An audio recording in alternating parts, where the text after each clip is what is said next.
Chers amis, frères et sœurs, du dimanche des Rameaux au jour de Pâques, chaque année les chrétiens se souviennent des derniers jours de la vie de Jésus.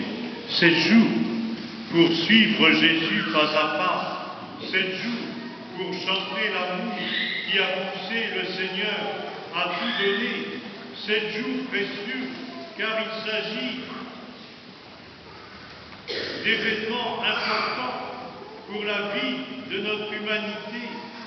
Il s'y est passé quelque chose d'important, si important que le monde en sera bouleversé jusqu'à la fin des temps. C'est la semaine sainte, pas une semaine comme les autres, et pourtant une semaine comme les autres. Non. Voilà pourquoi nous l'appelons justement la semaine sainte, parce qu'elle nous invite à prier, à contempler, à chanter le Seigneur Jésus comme nous le faisons, vivant dans sa passion, sa mort et sa résurrection. Ces rameaux que nous tenons dans nos mains ne sont pas bien sûr des portes de bonheur, mais un signe, le signe de quoi? De qui? Le signe de la victoire réelle du Christ, de la victoire de la vie donnée sur toutes les forces du mal, y compris celle de la mort, la victoire de l'amour sur toutes les formes de haine, la victoire du pardon sur toutes les formes de violence en Jésus. En Jésus-Christ se réalise définitivement la victoire de la vie à laquelle il nous demande de participer. Oui, Jésus, frères et sœurs, est allé jusqu'au bout de l'amour. Il a tout donné. En dernier, sa vie pour que les hommes vivent de son amour, c'est-à-dire de la vie de Dieu. La mort ne pourrait rien lui prendre. Elle ne pouvait rien lui prendre, puisqu'il avait tout donné de sa vie. Et il a connu les sentiments de toute personne humaine qui, à bout de force, lance ce cri « Mon Dieu, pourquoi m'as-tu abandonné ?» Mais Jésus ne se l'est pas laissé emporter par ce cri de désespoir.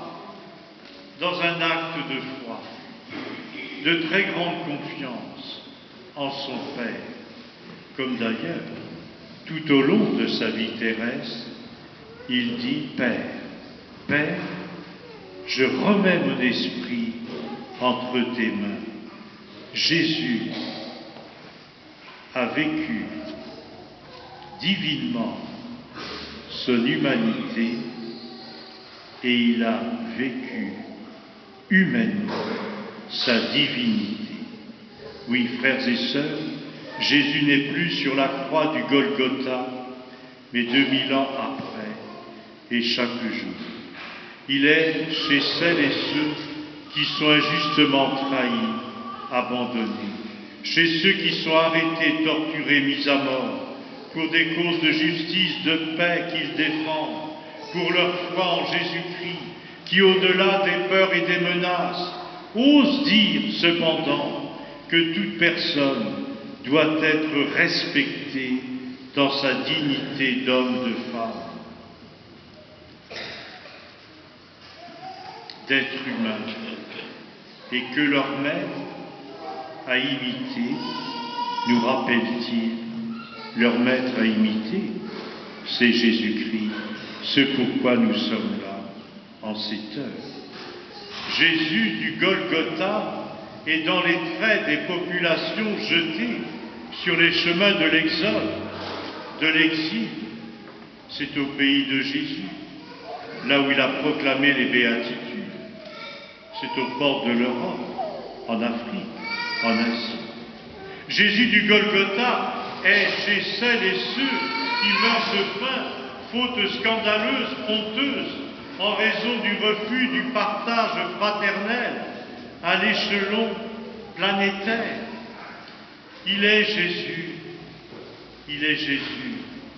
dans les yeux de cet homme, de cette femme, qui n'a jamais entendu une parole d'amour, qui n'a croisé que des regards durs, méchants, indifférents.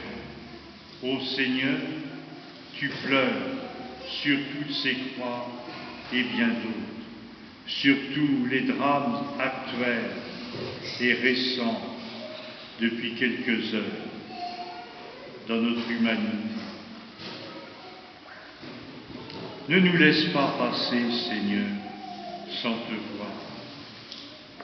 Frères et sœurs, oui, levons les yeux vers la croix où déjà est inscrite la victoire de la vie sur la mort, car de la croix où Jésus donne sa vie par amour pour le monde jaillit la victoire de l'amour. Dieu a eu le dernier mot parce qu'il est l'amour, et l'amour finit toujours par vaincre. De la croix du Christ, il y a déjà dans la croix du Christ la lumière de Pâques. Oui, frères et sœurs, nous voici donc conduits maintenant à faire, ou plutôt à proclamer la foi du centurion romain.